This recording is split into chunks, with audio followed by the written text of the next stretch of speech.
Odd-eyed red brick Victorian house with black shutters, 2 hours north of the city in a town called Milford. Population 2,800. 1 stoplight. No Uber. That's where I ended up last July for 3 nights. My name is Alex, 29, freelance graphic designer. I live in a noisy apartment in the city, so when a big client gave me a tight deadline, I did what I always do. I looked for the cheapest quiet Airbnb within driving distance. This place popped up first. $68 a night. 5-star reviews. Photos showed polished wood floors, a clawfoot tub, and a porch swing. The host's name was Margaret, 73 years old, profile picture of a smiling grandma with white curls. She wrote, "Perfect for writers and creatives who want total peace." I booked it instantly. I pulled up at 7:42 p.m. on a Thursday. The sun was almost gone and the street was dead quiet. Not the normal quiet of the countryside, this was a thick, heavy silence, like someone pressed mute on the world. No dogs barking, no kids, no cars. Just cicadas screaming in the trees. Margaret met me at the door. She was shorter than I expected, wearing a pale blue housecoat and slippers even though it was warm outside. Her smile was wide, but her eyes didn't quite match it. They were pale blue and watery, and they stayed on me a second too long, like she was trying to remember if she knew me from somewhere else. "Alex, right on time," she said, voice soft and papery. "Come in, dear. I'll show you around quick so you can settle." The inside smelled like lemon polish and something older underneath, like wet newspapers. Everything was spotless but felt frozen in the 90s, floral wallpaper, doilies on every surface, a grandfather clock that ticked way too loud. She walked me through the living room, kitchen, bathroom, and finally upstairs to the bedroom I'd be using. It was at the end of the hall, big 4-poster bed, slanted ceiling, window overlooking the backyard. "There's only one rule," Margaret said, standing in the doorway. "Please don't go into the attic. The pull-down stairs stick, and I don't want you to hurt yourself. It's just storage anyway." I laughed a little. "No problem. I'm scared of ladders." She didn't laugh back. She just nodded slowly and said, "Good boy," like I was 10 years old. After she left, she lived in a small cottage behind the main house. I brought my bags in, set up my laptop on the little desk by the window, and started my normal routine: unpack hoodie, charge phone, make instant noodles in the microwave downstairs, scroll TikTok for 20 minutes, then work. That first night everything was fine at first. I worked until 1 a.m. with headphones on, music loud so I wouldn't hear the clock ticking. When I finally went to bed, I noticed how dark it was. No streetlights outside, no glow from neighbors. Just black. I fell asleep fast. Around 3:10 a.m. I woke up needing the bathroom. The house was completely silent except for that grandfather clock downstairs, tick, tick, tick. I used the bathroom, came back, crawled into bed. That's when I heard it. A single whisper. So soft I thought I imagined it. It came from above my head, from the ceiling. One word, stretched out like someone tasting it for the first time: "Triple Lees." I froze. My whole body went cold. It wasn't loud, but it was clear. A woman's voice, old and dry, exactly like Margaret's, but coming from inside the attic. I sat up and stared at the ceiling. Nothing. No footsteps, no creaking. Just silence again. I told myself it was a dream, or the house settling, or maybe Margaret came back inside for something and I heard her through the vents. I even opened my phone and checked the Ring camera I always set up in the corner of the room. Yeah, I'm that paranoid. The footage showed me sitting up in bed, looking around like an idiot, but no sounds at all. The mic picked up nothing. Eventually I went back to sleep with the lights on. The next morning I laughed at myself while making coffee. Old houses make noises. End of story. But when I opened the front door to grab the package of energy drinks I'd ordered, I noticed something on the porch that hadn't been there when I arrived. A single white hair clip, the old-fashioned kind with little fake pearls. It was placed exactly in the center of the welcome mat, like someone put it there on purpose. I looked around. Empty street. No wind. No one. I picked it up with 2 fingers and dropped it in the outside trash can. That was the first thing that felt off. And it was only Thursday night. Friday morning I woke up at 9:17 a.m. with that sick, heavy feeling you get when you know something is wrong but you can't name it yet. The house was bright and sunny, birds outside, coffee smelled normal. I told myself I was being dramatic. One weird whisper and a random hair clip don't mean anything. I opened my laptop to work. That's when I saw the first message. It was a new review on the Airbnb listing, posted at 3:33 a.m. while I was asleep. The reviewer's name was just M. No profile picture.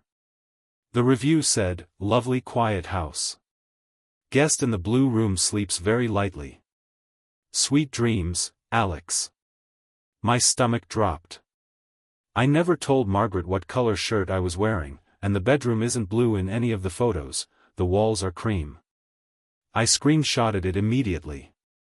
Then I messaged Margaret through the app, "Hey, did you post a review last night?" The one signed M. She replied in less than a minute, "No dear, that wasn't me. Maybe another guest from years ago?" Some people leave strange reviews. Ignore it. I tried. I really tried. I went into town to clear my head. Milford has one main street with a diner, a gas station, and an antique store. I sat in the diner with my laptop, needing people around me. The waitress was nice, maybe 19, kept refilling my coffee. I asked her casually, "Hey, do you know Margaret who rents the big red Victorian on Elm Street?" She gave me a quick look, then shrugged. "Yeah, Miss Margaret. She's lived there forever. Keeps to herself mostly." Then she walked away fast, like she didn't want to talk about it. While I was eating, I felt it, someone staring. I looked up and saw an old man at the counter, maybe 80, wearing a flat cap. He was staring straight at me, not blinking. When I met his eyes he didn't look away, he just smiled a little and nodded, like we shared a secret. I paid and left fast. Back at the house I locked the door, put music on, and forced myself to work. Around 4 p.m. my phone rang, private number. I never answer those, but something made me pick up this time. Silence on the other end. Then breathing, slow and wet. And the same voice from the attic whisper, dry and old, "You left the clip outside. That was rude." Click. Call ended. I stood there shaking. I called my best friend Sarah on FaceTime and told her everything. She listened, but I could see she thought I was overreacting. "Alex, you're in an old house in the middle of nowhere. Of course it's creepy. Just leave if you're scared. I still have work to finish and I lose the money if I cancel last minute. Then put headphones in and ignore it. You're spiraling." I hung up feeling stupid and alone. That evening I heard the first footsteps. I was in the kitchen microwaving pizza when I heard it, slow steps directly above me, walking the length of the hallway upstairs. Back and forth. Drag, step, drag, step. The attic pull stairs are in that hallway. I know because Margaret pointed them out. I grabbed a knife from the drawer and crept to the stairs. The footstep stopped the second my foot touched the first step. Total silence again. I shouted up, "Margaret? Is that you?" Nothing. I ran upstairs, checked every room, bathroom, closets. Empty. The attic hatch was closed, no dust disturbed on the floor under it. I dragged the dresser from the bedroom and pushed it in front of the attic hatch just in case. Then I went back downstairs and tried to act normal. At 11:47 p.m. my phone lit up with a text from a number with no area code, just zeros. 00000000000, move the dresser. She doesn't like things blocking her way. I didn't sleep that night. I sat on the couch with every light in the house on, watching the stairs. Around 2 a.m. I heard it again, soft scratching on the front door. Not like a dog, more like fingernails, slow and patient. Scritch, scritch, scritch. I grabbed my keys and ran out the back door, barefoot, into the yard. I stood there in the grass shaking, staring at the house. The scratching stopped.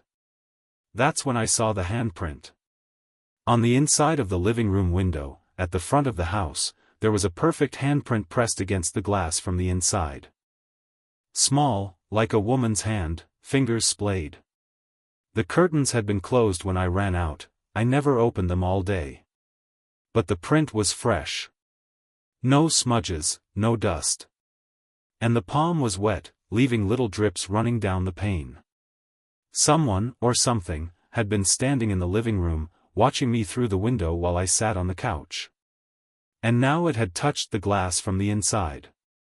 I slept in my car that night with the doors locked and the engine running. I kept the headlights pointed at the front porch. At 6:03 a.m. I looked up at the house in the gray morning light and saw the attic window, the tiny round one at the very top that I'd never noticed before. The curtain was pulled back. And there was a face looking down at me. Pale. Old. Smiling the same empty smile Margaret gave me when I arrived. I couldn't tell if it was her or not. But it waved. Slowly. With the same small hand that left the print on my window. I still had one more night to go. 3 nights alone in an Airbnb with a hidden attic, True Horror Experience Part 3, the night she came down Saturday. My last night. I hadn't slept more than 20 minutes at a time in 2 days. My eyes were burning, my hands wouldn't stop trembling, and every small sound made my heart slam against my ribs. I kept telling myself, just get through tonight, check out at 11 a.m., drive home, forget this place ever existed. I decided I would not step foot inside the house again after dark. At 6 p.m. I packed everything into my car, laptop, charger, clothes, toothbrush, even the half-eaten bag of chips. I left the key on the kitchen counter with a note that said, "Early departure, thank you." I locked the front door from the outside, got in my car, locked the doors, reclined the driver's seat, and set my phone alarm for 6 a.m.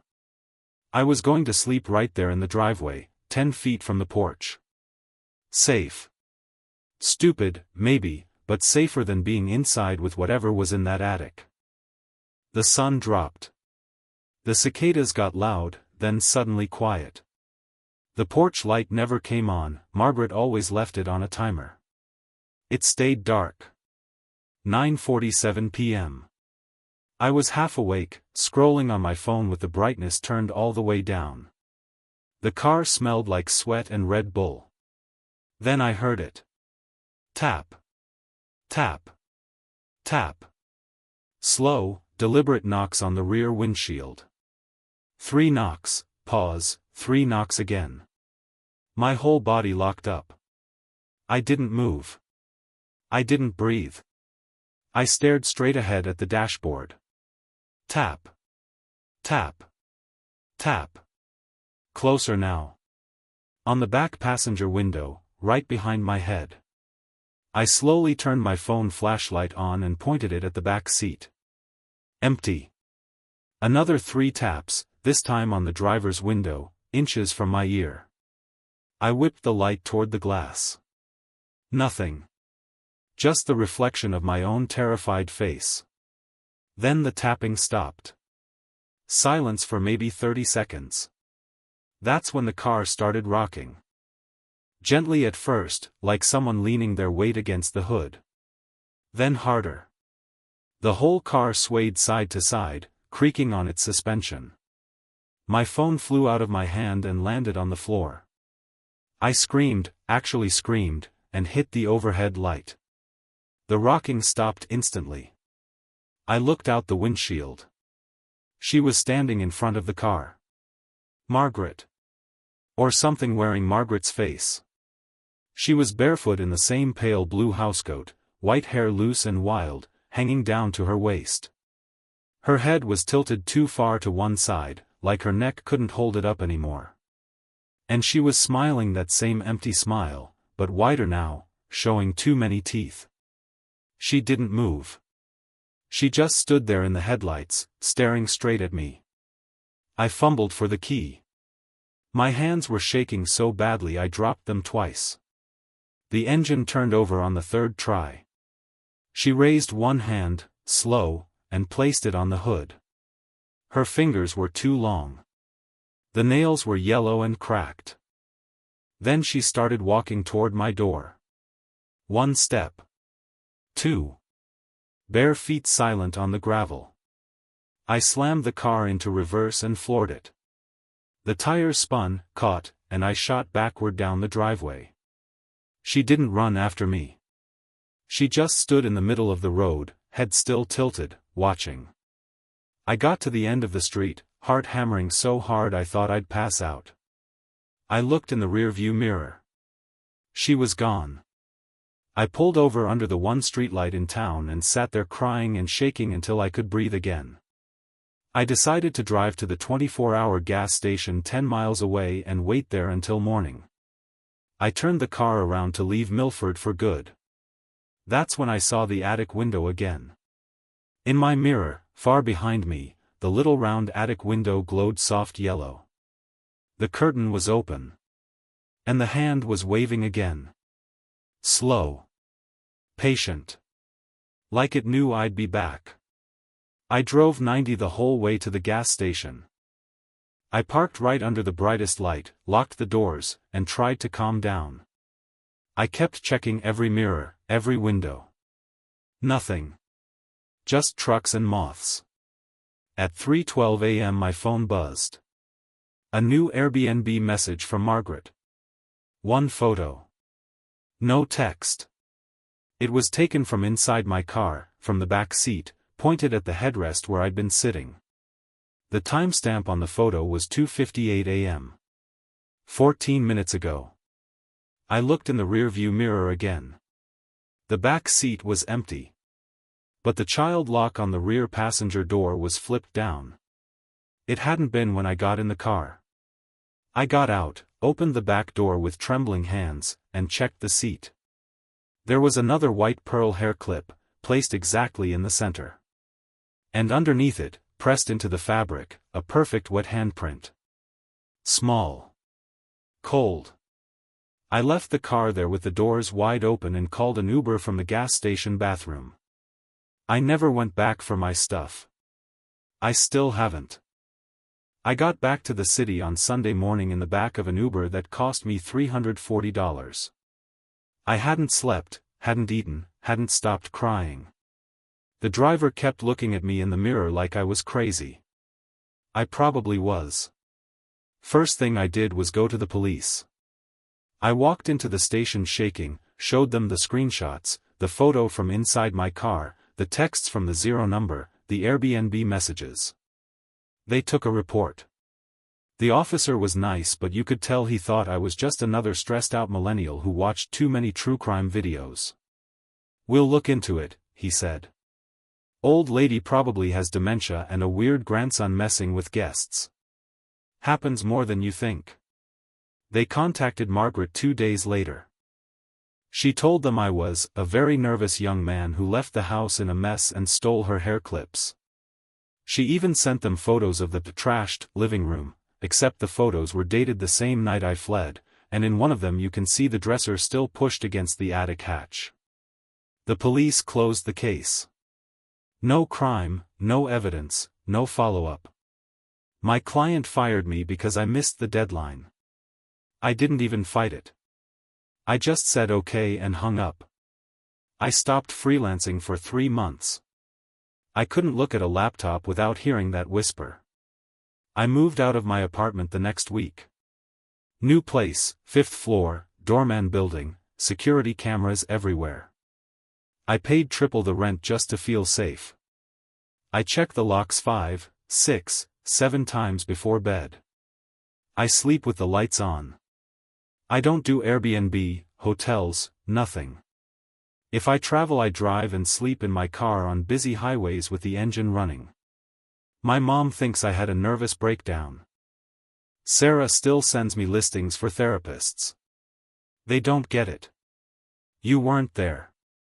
For a while I thought maybe it really was over. Then, 2 weeks ago, exactly 4 months after I ran, something happened. I was in my new apartment at 2:47 a.m., editing a small logo job because I finally started taking work again. My phone was on the desk, face down. It buzzed once. Just once. A single text from a number that showed up as nothing but blank space. No digits. No name. Just empty. The message was one photo. It was taken from the hallway outside my apartment door, through the peephole. The fisheye lens made everything look curved and wrong. In the picture, the hallway is empty. But right in the center, at the bottom of the frame, you can see the edge of a pale blue housecoat and one bare foot. The timestamp on the photo is 2:46 a.m. 1 minute before my phone buzzed. I ran to the door and looked through the peephole myself. Nothing. Empty hallway. Normal fluorescent lights. I called the front desk. The night doorman swore nobody came in or out all night. The camera in the hallway shows nothing either, just 30 seconds of static at exactly 2:46 a.m., then normal again. I haven't left my apartment in 9 days. I have groceries delivered. I keep my Ring camera on 24/7. I even taped over the peephole because I can't stop picturing that foot waiting on the other side. Last night I found something under my welcome mat when the delivery guy dropped off Thai food. A single white pearl hair clip. Same exact kind. I never told anyone where I moved. Not my mom, not Sarah, not the police. I used a fake name on the lease. I paid everything in cash for the first month. So tell me. How did she find my new apartment? And why do I still hear, every single night at 3:10 a.m., the softest whisper coming from inside my ceiling? AAA Lee's, is she in the walls? Or worse. What if the attic was never in that house? What if the attic is wherever I am? Sleep well, guys. And whatever you do, check the ceiling before you book your next stay. I'll see you in the comments, if I'm still here tomorrow.